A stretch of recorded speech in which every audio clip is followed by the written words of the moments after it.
अस्सलाम वालेकुम, यासीन आपके साथ हाजिर है इस मॉर्निंग ब्रीफिंग में। आज इस हफ्ते का सेकंड वर्किंग डे, आज ट्यूसडे का दिन है और 27 अक्टूबर आज डेट हो गई है। ये हफ्ता बड़ा रॉकी वीक कहलाया जा रहा है कि इस हफ्ते में भरपूर खबरें हैं, भरपूर अर्निंग रिपोर्टें हैं, भरपूर जो हालात व वाक़यात से ये भरा पड़ा हुआ है।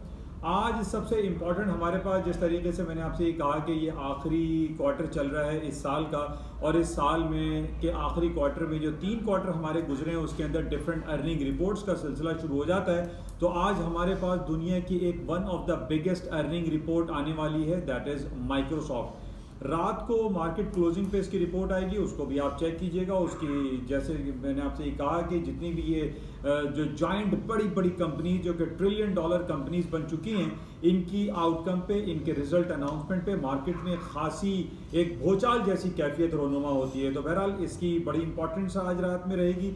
माइक्रोसॉफ्ट की अर्निंग आज लेट नाइट अनाउंसमेंट होगी। इसी तरीके से डे आफ्टर टुमारो यानी परसों यानी जुमेरात वाले दिन बड़ा तहलका मचा देने वाली कंपनियां हैं और 3 ट्रिपल ए जिनका मैं आपसे जिक्र करता रहता हूं, अमेजॉन, एप्पल और अल्फाबेट गूगल की, तीनों की एक साथ अर्निंग रिपोर्ट आ रही है जुमेरात को रात के 1 बजे पाकिस्तानी वक्त के मुताबिक। तो इस हवाले से हम ये देख रहे हैं कि अर्निंग के हवाले से ये हफ्ता बहुत भरपूर रहेगा और दुनिया की और पूरी खास तौर पे अमेरिका की जो $1 ट्रिलियन इंडस्ट्री कहलाती है, $1 ट्रिलियन कंपनीज कहलाती हैं, उनकी अर्निंग रिपोर्ट आएगी और उस पर मार्केट में लाजमी एक बहुत भूचाल और एक हिला देने वाला जो है वो सिलसिला हमें दिखाई देता है आज रात को भी। और थर्सडे नाइट 1 o'clock ज़्यादा होगी क्योंकि 3 बड़ी कंपनीज जो है वो अपने अनाउंसमेंट करेंगे रिजल्ट्स को। अच्छा, इसके अलावा कल हमारे पास जो पहला दिन था मंडे का इस वीक का, इसमें कल हमने देखा कि स्टॉक मार्केटें डाउनफॉल हो गई। हालांकि इंडिकेशन ये थी कि मार्केटें ऊपर की तरफ जाएंगी और मार्केट प्रीव्यू भी मैंने कुछ आपको इंडिकेशंस यही दी थी कि मार्केटों में ऊपर जाने का पोटेंशियल ज़्यादा एग्जिस्ट करता है। लेकिन जिस तरीके से कोरोना वायरस पेंडेमिक की दोबारा री इमर्जेंस की वजह से हम ये देख रहे हैं रीन्यू हो रहा है या दोबारा से मार्केट में ये खबर बहुत ज़्यादा चल रही है कि कोरोना वायरस पेंडेमिक का सिलसिला पूरी दुनिया में दोबारा से अपने पूरे शबाब के साथ उभरता हुआ दिखाई दे रहा है। तो बहरहाल ये पहले भी मैंने आपसे कहा था कि कोरोना वायरस पेंडेमिक की जो खबरें हैं ये ज़्यादा लॉन्ग लास्टिंग नहीं है और इसकी बेसिस पे हम ये नहीं कह सकते कि स्टॉक मार्केटें क्रैश हो जाएंगी, गिर जाएंगी, या अमेरिका की जो स्टॉक इंडिसेस हैं S&P, डाउ जोन्स, नेस्डैक, ये 20 to 30% वैसे ही डाउन हो जाएंगी जिस तरीके से आज से 7-8 महीने पहले जब पहली बार कोरोना वायरस पेंडेमिक का सिलसिला शुरू हुआ था।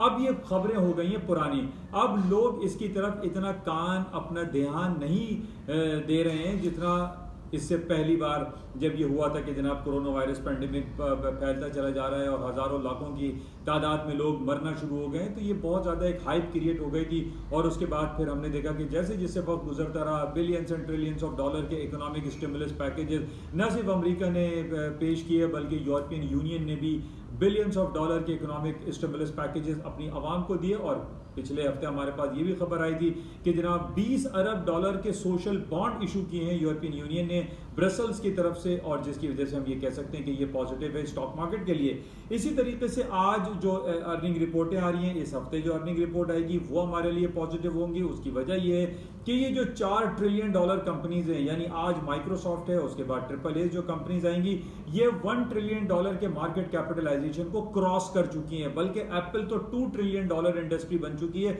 और उसकी मार्केट वैल्यू $2 ट्रिलियन से तजावुज कर गई है। तो इन बेसिस पे जब भी हम ये देखेंगे कि जो बड़ी जायंट कंपनीज हैं उनकी जब रिपोर्ट्स आती हैं तो मार्केट में एक भूचाल जैसी कैफियत रोनुमा होती है। तो बहरहाल इसको हम देखेंगे। और जिस तरीके से हमारे पास और इम्पॉर्टेंट जो न्यूज़ चल रही है कि अमेरिका स्टिमुलस पैकेज जल्द अज जल्द अनाउंस करेगा। जैसे मैंने आपसे पहले भी कहा था कि जनाब ये स्टिमुलस पैकेज, पहले इन्होंने पिछले हफ्ते ये कहा था कि हम अब 3 नवंबर के इंतखाबात से पहले स्टिमुलस पैकेज अनाउंस नहीं करेंगे, लेकिन फिर हमारे पास ये खबर आना शुरू हो गई कि $2 ट्रिलियन के मुआशी पैकेज आम आदमी को देने का ऐलान जल्द किया जाएगा। लेकिन फिर ये खबर आई कि नहीं दिया जाएगा। तो ये एक पॉलिटिकल स्टंट के तौर पर इसको इस्तेमाल कर रहे हैं, या इसको आप इलेक्शन स्टंट कह सकते हैं कि दोनों जमातें यानी डेमोक्रेट और रिपब्लिकन इस कोशिश में लगे हैं कि वो अपना जो है हर पार्टी अपने आप को अपना क्रेडिट लेना चाह रही है इस सिलसिले में, और जिस पार्टी ने इस स्टिमुलस पैकेज को अनाउंस करने में अपना अहम किरदार अदा किया वो पार्टी इस इलेक्शन में जीतती हुई दिखाई दे रही है। तो इस बेसिस पे मैंने आपसे ये कहा था कि ये पॉलिटिकल एंड इलेक्शन स्टंट के तौर पर इस इकोनॉमिक स्टिमुलस पैकेज को लिया जा रहा है। बहरहाल अभी तक इसके ऊपर काम हो रहा है, लेकिन अब टाइम इज टिकिंग डाउन, तकरीबन लेस देन 1 वीक हमारे पास रह गया है 3 नवंबर से पहले, और अभी तक हम अपनी नजरें जमाए बैठे हुए हैं कि नैन्सी पेलोसी की तरफ से या ट्रंप साहब की तरफ से कोई ऐलान हो जाए कि $2 ट्रिलियन के मुआशी पैकेज आम आदमी को दिया जाए, बिकॉज ऑफ कि कोरोना वायरस पेंडेमिक का सिलसिला बहुत तेजी से बढ़ता चला जा रहा है और इसकी वजह से लॉकडाउन और शटडाउन की सिचुएशन भी दोबारा लागू हो सकती है। अच्छा, अब जैसे मैंने आपसे ये कहा कि ये एक इलेक्शन या पॉलिटिकल स्टंट के तौर पर इस्तेमाल किया जा रहा है कोरोना वायरस पेंडेमिक को और स्टिमुलस पैकेज को, इसको आपको समझने की बड़ी ज़्यादा ज़रूरत है। एक तरफ तो हम ये देख रहे हैं कि ये जो कोरोना वायरस पेंडेमिक की इस 3-4 दिनों से इसकी बातें बहुत ज़्यादा जो है वो बढ़ती चली जा रही है कि जनाब रोज़ाना की बुनियाद पे जो टेस्ट हो रहे हैं वो पॉजिटिव टेस्ट आ रहे हैं और कोरोना वायरस जो है बड़ी तेज़ी से फैलता जा रहा है। इसको समझने की ज़रूरत यह है कि इस कोरोना वायरस को फैलाने का जो एक शोषा छेड़ा गया है कि बड़ी तेज़ी से कोरोना वायरस फैल रहा है, सर्दियों का मौसम शुरू हो रहा है तो सर्दियों में ज़्यादा कोरोना वायरस फैलेगा। अब जितनी ज़्यादा इसकी प्रमोशन होगी, जितनी ज़्यादा बातें मीडिया में फैलाई जाएंगी कि कोरोना वायरस कोविड-19 तो उतनी ही तेज़ी से 3 नवंबर से पहले ये स्टिमुलस पैकेज अनाउंस कर दिया जाएगा। और इसके पीछे कौन है? मीडिया पीछे है, और मीडिया के पीछे कौन है? ट्रंप हुकूमत पीछे है। तो ट्रंप हुकूमत इस वजह से इसको ज्यादा प्रमोशन दे रही है कि कोरोना कोविड, ताकि जल्दी से जो डेमोक्रेट है वो इस पे साइन कर दें और इस स्टिमुलस पैकेज को अनाउंस कर दिया जाए और इसका सारा क्रेडिट जो है वो ट्रंप एडमिनिस्ट्रेशन ले ले और स्टंट के तौर पे इस्तेमाल किया जा रहा है। और फिर ये इलेक्शन भी ट्रंप साहब और इनकी रिपब्लिकन पार्टी जिनका साइन हाथी है, एलिफेंट है, वो जीत जाए। तो बहरहाल इसको आप क्लोजली वॉच करें, क्योंकि आज आप ये देख रहे हैं कि कल जो मंडे का पहला दिन था उसमें तो पूरी स्टॉक मार्केट इन्होंने 2 से 3% गिरा दी।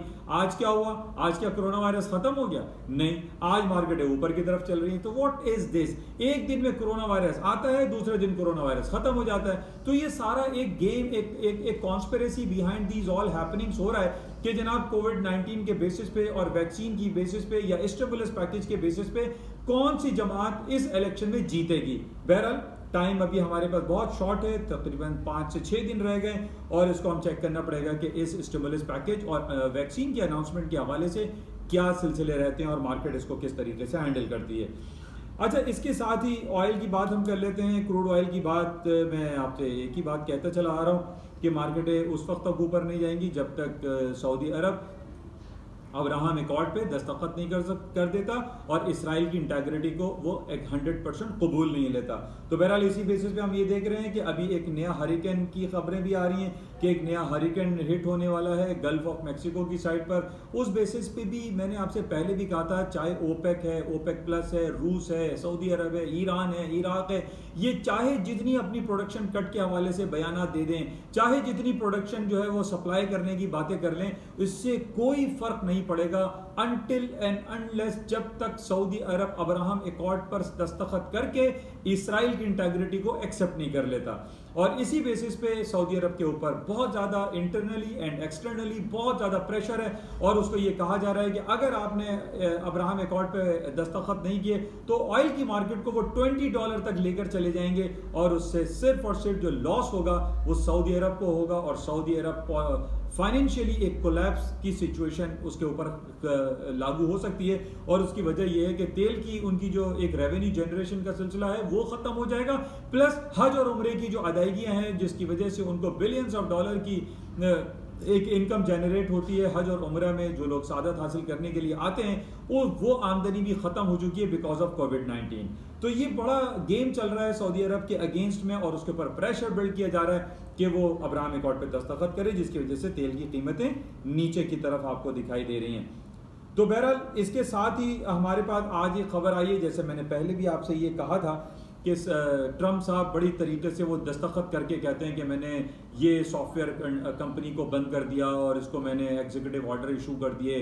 पिछले दिनों उन्होंने वीचैट पे किया, टिकटॉक पे किया, ट्विटर पे किया, फेसबुक पे किया, बहुत सारी जो कंपनीज हैं उनके खिलाफ इन्होंने दस्तखत करके उसको बैन करने की कोशिश की। लेकिन थोड़े दिन के बाद हम देखते हैं कि वो कंपनी जब हाई कोर्ट में या उनके अपने जो डिस्ट्रिक्ट कोर्ट्स होते हैं उसके अंदर वो उसको चैलेंज करते हैं, और चैलेंज में ट्रम्प साहब की जो एग्जीक्यूटिव ऑर्डर है वो पानी पानी हो जाता है, ज़ायल हो जाता है, तहलील हो जाता है, ख़त्म हो जाता है, उनको हार का सामना करना पड़ता है। इसी तरीके से कल की हमारे पास खबर चल रही है कि वीचैट ये केस जीत गया है, और वीचैट को जिस तरीके से टिकटॉक जीत गया था, अब वीचैट भी जीत चुका है और ट्रम्प साहब के ऑर्डर को नल एंड वाइट करार दे दिया गया है। ये पॉजिटिव इंडिकेशन है, स्टॉक मार्केट ऊपर जा सकती हैं। अच्छा, इसी के साथ इस हफ्ते जो सबसे तहलका मचा देने वाली कंपनी है ANT, जिसको चूंटी कहते हैं हमारे उर्दू में, उसका नाम इन्होंने रखा है Alibaba.com के मालिक मिस्टर जैक मा ने एक नई कंपनी लॉन्च कर दी है, और बल्कि लॉन्च हो रही है, प्रोसेस में है, और फर्स्ट वीक ऑफ नवंबर में उसके IPO जो है वो इशू हो जाएंगे। ये साइमल्टेनियसली हांगकांग में और चाइना शंघाई में ये एक साथ लॉन्च किए जाएंगे। इस हवाले से जो अभी खबर हमारे पास आ रही है कि हांगकांग में इतना ज़्यादा लोग इसके लिए एप्लीकेशन दे रहे हैं, इतना ज़्यादा फॉर्म फिलअप कर रहे हैं कि जनाब जो मार्केट, जो इनका बुक ऑफिस जुमेरात को बंद होना था, हांगकांग से ये खबर आई है कि वो बुध वाले दिन शाम 5 बजे तक खुला रहेगा और वो जुमेरात को ऑफिस नहीं खुलेगा। यानी इतनी ज़्यादा डिमांड आ गई है इस IPO के हवाले से, और ये कहा जा रहा है कि दुनिया में इंसानी तारीख की सबसे बड़ी IPO होगी जो तकरीबन $35 बिलियन जनरेट करेगी ओनली थ्रू IPO। उसके बाद टोटल वैल्यू कहा जा रहा है कि मोर देन $300 बिलियन की मार्केट कैपिटलाइजेशन के हवाले से रहेगी। उसके बाद हम देखेंगे कि ये इसका और इसकी मार्केट कैपिटलाइजेशन क्या होगी। अच्छा, इससे पहले कुछ अर्से पहले भी मैंने आपसे जिक्र किया था कि इस वक्त पूरी दुनिया में जो सबसे बड़े बैंक्स हैं वो अमेरिका के नहीं हैं, वो बरतानिया के नहीं हैं, वो यूरोप के नहीं हैं, वो जापान के नहीं हैं, वो चाइना के बैंक हैं। चाइना के जो 4 बड़े बैंक हैं जिसमें सबसे नंबर 1 आता है ICBC, जिसके $338 बिलियन की मार्केट कैपिटलाइजेशन है। इसी तरह चाइना कंस्ट्रक्शन बैंक है, एग्रीकल्चर बैंक ऑफ चाइना है, बैंक ऑफ चाइना है। ये 4 बैंक ऐसे हैं जिनकी जो top of the listed companies हैं, जो टॉप बैंक है पूरी दुनिया के, वो चारों चाइना के हैं। उसके बाद 5वां, 6वां, 7वां नंबर बरतानिया का, अमेरिका का और जापान का आता है। तो ये बड़ी समझने वाली बात है। और ये जो एंड फाइनेंशियल या एंड ग्रुप बनाया जा रहा है जिसमें एंड बैंकिंग फाइनेंशियल सिस्टम होगा, ANT के नाम से जो है ये सारा बैंकिंग जो निज़ाम है ये पूरा उसकी डायनेमिक्स चेंज होकर रह जाएगी। और इस एंड में जो जैक मा साहब ने कहा है उसमें ये कहा है कि जो सेकेंड वर्ल्ड वॉर के बाद जो एक बैंकिंग सिस्टम था ये फेलियर की तरफ चला गया। अब ये बैंक का इस्तेमाल, यानी ये जो एंड ग्रुप है, and group basically extensively loan pass करेगी लोगों को, और लोन पास करने के लिए लोगों को जो माइक्रो फाइनेंस करने के लिए इसमें किसी डॉक्यूमेंट्स की जरूरत नहीं पड़ेगी। इसमें आपको कोई कोलैटरल शो नहीं करने पड़ेंगे। इसमें आपको कोई अपनी प्रॉपर्टी के, अपने गाड़ी के, अपने फ्लैट के, अपने अपार्टमेंट के, अपने दफ्तर के कोई डॉक्यूमेंट नहीं देने पड़ेंगे। आप जाइए एंड ग्रुप में लोन के लिए एक सिंपल फॉर्म फिल कीजिए, अपना ID दिखाइए और अपने लोन ले लीजिए। फॉर एग्जांपल 5 लाख, 10 लाख, 20 लाख रुपए उसमें दिए जाएंगे एंड एक्सटेंसिवली दिए जाएगा, जिसकी वजह से हम ये देख रहे हैं कि एंड ग्रुप के अभी IPO इशू भी नहीं हुए हैं और पूरी दुनिया में, खास तौर पे हांगकांग में और पूरे चाइना में इसकी मांग में बेतहाशा इजाफा हो गया है। और ये एक स्टॉक मार्केट के लिए बहुत पॉजिटिव खबर है। और ये कहा जा रहा है कि पूरी दुनिया का नंबर 1 बैंक या पूरी दुनिया का नंबर 1 फाइनेंशियल इंस्टीट्यूशन बन जाएगा एंड ग्रुप, जो कि अलीबाबा जैक मा का ये बैंक होगा। तो ये बड़ा एक पूरी डायनेमिक्स जो है बैंकिंग फाइनेंशियल सिस्टम की ये चेंज कर देगा। इससे पहले भी हमें याद है कि जनाब जब लिब्रा करेंसी लॉन्च करने के लिए कांग्रेस वालों ने मार्क जुकरबर्ग को बुलाया था और मार्क जुकरबर्ग ने ये कहा था कि अगर अमेरिकी कांग्रेस ने मार्क जुकरबर्ग को लिब्रा करेंसी लॉन्च करने की इजाजत नहीं दी तो हमें कोई दूसरा आदमी मार के चला जाएगा, और वो दूसरा आदमी मारने वाला Alibaba.com का जैक मा ही है।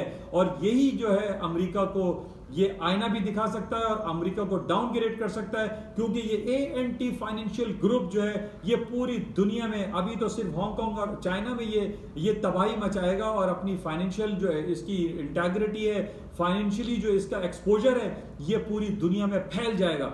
इस बेसिस पे हम ये देख रहे हैं कि अभी आईपीओ लॉन्च नहीं हुआ है और चाइना में, हांगकांग में इसकी लाइनें लगी हुई हैं और लोग इसके आईपीओ लेने के लिए तड़प रहे हैं। तो बहरहाल ये बड़ा पॉजिटिव है कि ये एएनटी ग्रुप जो लॉन्च हो रहा है इसका क्या आगे इसकी क्या इम्प्लीकेशंस होंगी, और जाहिर है जो हालात और वाक़यात बता रहे हैं कि ये बहुत ज़्यादा पॉजिटिव रहेगा। अच्छा, इसके अलावा एक बड़ी अच्छी खबर जो पिछले, अच्छी तो मैं नहीं कह सकता, लेकिन एक बड़ी खबर जो थी गूगल के हवाले से कि antitrust bill lawsuit against pass किया है और उसकी डेट आनी थी। वॉशिंगटन के डिस्ट्रिक्ट कोर्ट ने जुमे की डेट रखी है, शाम के पाकिस्तानी वक्त के मुताबिक 8 बजे इसकी हियरिंग स्टार्ट होगी, जो कि पब्लिक हियरिंग होगी। इसमें मीडिया इसको कवरेज देगा। एक बहुत बड़ा एक लॉ सूट है जो कि गूगल के खिलाफ लॉन्च किया गया है और अमेरिका की जस्टिस डिपार्टमेंट ने इसको पार्टी बनाया और ये गूगल और यूएस लॉ का जस्टिस डिपार्टमेंट आमने सामने होगा वॉशिंगटन के डिस्ट्रिक्ट कोर्ट में जुमे के दिन रात को 8:30 बजे पाकिस्तानी वक्त के मुताबिक। इसकी आउटकम पे मार्केट में एक लाजमी मूवमेंट आ सकती है, क्योंकि ये दुनिया का कहा जाता है कि सबसे बड़ा anti trust law suit launch किया गया है अगेंस्ट गूगल, और इसके ऊपर ये इल्जाम है कि ये दुनिया का मोनोपोलिस्ट एक कंपनी बन चुकी है और दुनिया की जितने सर्च इंजन है, हम तो ये देखते हैं ना हमारे मोबाइल कंप्यूटर में हर तरफ गूगल गूगल गूगल चल रहा है। इसके अलावा दुनिया में 17 या तकरीबन 20 सर्च इंजन है जो कि काम करते हैं, लेकिन गूगल की मोनोपोली इतनी ज्यादा है कि उसने हर डिवाइस में गूगल बैठा हुआ है, और जिसकी वजह से पूरी दुनिया की जो एडवर्टाइजमेंट है, पूरी दुनिया की जो रेवेन्यू जनरेशन के हवाले से जो पॉइंट्स हैं, वो सारे के सारे गूगल ने गैदर किए हुए हैं और गूगल पूरी दुनिया की एक मोनोपोलिस्ट मार्केट बनती चली जा रही है। इसके खिलाफ एक बहुत बड़ा एंटी ट्रस्ट लॉ सूट लेकर आए हैं। इसकी जुमे को हियरिंग है, इस हवाले से भी ये बड़ा इंपॉर्टेंट रहेगा। जैसे मैंने आपसे पहले भी कहा कि ये हफ्ता हमारे पास बड़ा रॉकी वीक है, बहुत ज्यादा खबरें, बहुत ज्यादा अर्निंग रिपोर्टें, बहुत ज्यादा न्यूज इस पे चलेंगी, और इसके बाद जो हमारे पास वीक आने वाला है that will be very very important in the history of US. Election का हफ्ता शुरू हो जाएगा। 3 नवंबर को अमेरिका की आवाम ट्रंप साहब को और या जो बाइडेन को वोट कास्ट करेंगे, that will be very important. तो बहरहाल आज ये सूरत हाल रही। आज हमारे पाकिस्तान स्टॉक मार्केट की हालत थोड़ी सी खराब है। आज तकरीबन 300 point Karachi stock exchange PSX index minus में है, और उसकी वजह हम ये कह सकते हैं जिस तरीके से पिछले दिनों FATF की तरफ से पाकिस्तान का जो नाम ग्रे लिस्ट में इंटैक्ट रखने की बातें हुई हैं, इस हवाले से थोड़ा सा नेगेटिव सेंटिमेंट्स मार्केट में आए हैं। बहरहाल कल पीर वाले दिन हमने देखा कि तकरीबन 700-800 पॉइंट गालिबन मार्केट प्लस थी। तो ये हमारे पास बड़ा पॉजिटिव एक पॉइंट था कि पाकिस्तान का नाम ब्लैक लिस्ट नहीं किया गया, बिल्कुल ग्रे लिस्ट में 4 महीने के लिए मजीद इंटैक्ट रखा गया। बहरहाल आज मार्केट में कुछ खबरें हैं, उस बेसिस पे हम देखेंगे कि क्या सिलसिला है। और आज कराची स्टॉक बहरहाल 300 पॉइंट तकरीबन माइनस चल रही है, लेकिन ओवरऑल पूरी दुनिया की मार्केट का जो पॉइंट है दैट्स वेरी गुड, और हालात व वाक़यात अच्छे ही दिखाई देते हैं। बहरहाल ये कुछ खबरें थी। आज सबसे इंपॉर्टेंट लेट नाइट हमारे पास माइक्रोसॉफ्ट की अर्निंग रिपोर्ट होगी, उसको आप जरूर देखिएगा, उस पर मार्केट में एक बड़ी मूव आ सकती है।